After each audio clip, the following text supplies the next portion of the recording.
Saya ngajar ngaji di rumah orang kaya. Waktu itu istri saya sudah SMS. Handphone saya tuh handphone Cina yang diikat pakai getah, baterainya sudah ngelembung karena sudah rusak gitu ya. Mereknya tuh Iona. Saya masih ingat, warnanya kuning emas gitu, diikat pakai getah. Modelnya kayak BlackBerryan lah. Ya, susu anak habis. Itu same day ya. Itu saya balas lah. Ya udah, saya bilang ganti dengan teh manis. Harga susu tuh cuma Rp9. Di Malaysia tuh dapat subsidi. Nah, sedangkan popok anak itu kurang lebih Rp30. Jadi 3 tambah 10 tuh Rp40 lah kebutuhan hari itu. Nah, insya Allah kalau sesuai rencana, hari itu saya dapat uang. Jatah saya ngajar ngaji. Rumah orang kaya, pakai klaster. Mobilnya tuh BMW, Mercedes-Benz, Proton Perdana. Rumah orang kaya. Bisnisnya salah satunya punya pom bensin. Jadi bagi saya kaya lah kan. Begitu saya selesai ngajar ngaji anaknya, saya tunggu gitu, karena hari itu saya harus dapat uang 140. Jadi uang saya pergi itu udah tinggal Rp5. Nah, Rp5 tadi karena saya berpikir tadi ya, hari ini dapat uang Rp140. Ya udahlah, saya isi bensin aja dulu, perut gak usah diisi. Ngajarnya jam 8 pagi.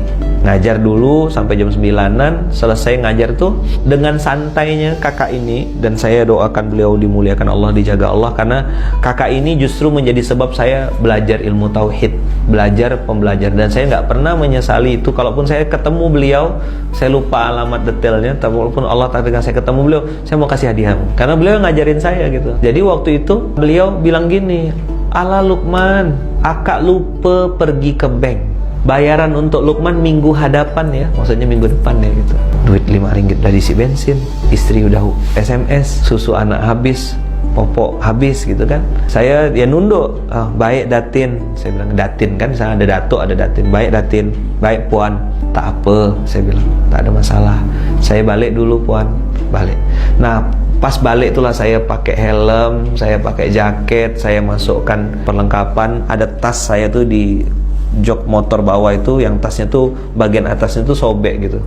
Karena saking beratnya, karena di situ ada laptop saya yang besar, ada barang-barang jualan dagangan saya, produk-produk kesehatan, ada pasta gigi, ada pembalut wanita. Jadi saya dulu jualan produk-produk kesehatan, pembalut, odol pasta gigi gitu ya. Dan itu ya saya presentasinya depan-depan TKI, depan-depan TKW.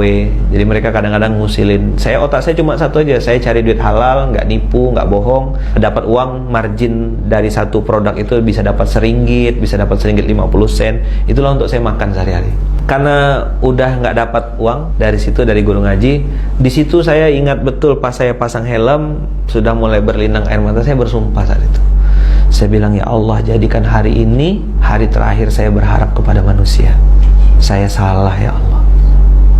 Jadi saya pulang tuh naik motor tuh udah kayak orang apa, basah aja air mata tuh, udah nggak tahu mau kemana. Karena kan mau pulang, nggak tahu, nggak ada bawa duit, ya kan? Susu anak juga ini. Akhirnya jalan saya dari daerah Ampang, naik motor, saya jalan kosong, hampa, perut lapar, duit habis ya kan. Begitu udah sampai, Allah kasih ilham, nah kamu ke masjid aja. Bayangin ya, dari jam 8, jam 9, jam 10 tuh muter-muter gak jelas, sampai akhirnya saya putuskan untuk ke masjid. Ada nama masjidnya tuh di daerah Cokit, di tengah-tengah kota Kuala Lumpur. Ada masjid namanya Masjid Kampung Baru. Saya putuskan sholat zuhur di situ. Di situ perang batin lah, ada kesal, ada marah, ada apa. Tapi saya waktu itu banting ke dosa-dosa, banting ke aib-aib saya, banting ke ini. Di situ saya mulai peluk tas saya. Singkat cerita, sholat zuhur di Malaysia itu jam 1:15. Jadi saya nunggu panjang, iktikaf sambil lapar gitu ya. Saya noleh kiri kanan, ada nggak yang ngasih makan? Nggak ada.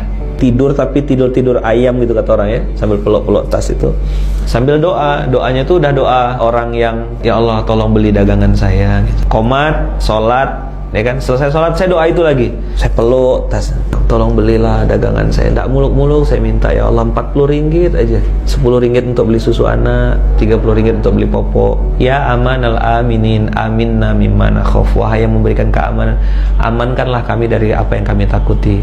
Ya amanal aminin, salimna mimma nakhaf, selamatkanlah kami dari apa yang kami takuti. Ya amanal aminin, najjina mimma nakhaf, tolong selamatkan kami, lepaskan kami dari apa yang kami takut. Nah, saya waktu itu masih paham bahasa Arab lah ya, alhamdulillah, walaupun nggak baca Quran berapa tahun itu, masih paham sedikit-sedikit. Nah, wirid itu saya jadikan bacaan juga gitu. Ya Allah, saya bilang, sini mau balik, bawa pulang uang, Tidak lama setelah saya nangis kan, netesin air mata minta dibeli sama Allah, tolong belilah dagangan saya Allah, tolong beli. Handphone saya bunyi kering gitu. Ini orang tua angkat saya. Anak beliau tuh adik kelas saya di Gontor, si Arif itu. Abah ini orang Garut, punya bisnis cukur rambut di Malaysia dan sampai sekarang masih ada cukur rambut. Jadi beliau bilang, Lukman lagi di mana? Lagi di Masjid Kampung Baru. Lukman ada bawa toothpaste, odol pasta gigi nggak? Ada Pak, ada. Saya bilang ada. Abah perlu berapa? Beliau bilang, Abah perlu 2. Oh, itu saya nangis langsung basah. Nangis, tahu kenapa? Karena harga pasta gigi itu 20 ringgit kontan. Saat memutus harapan kepada makhluk, Allah langsung datang.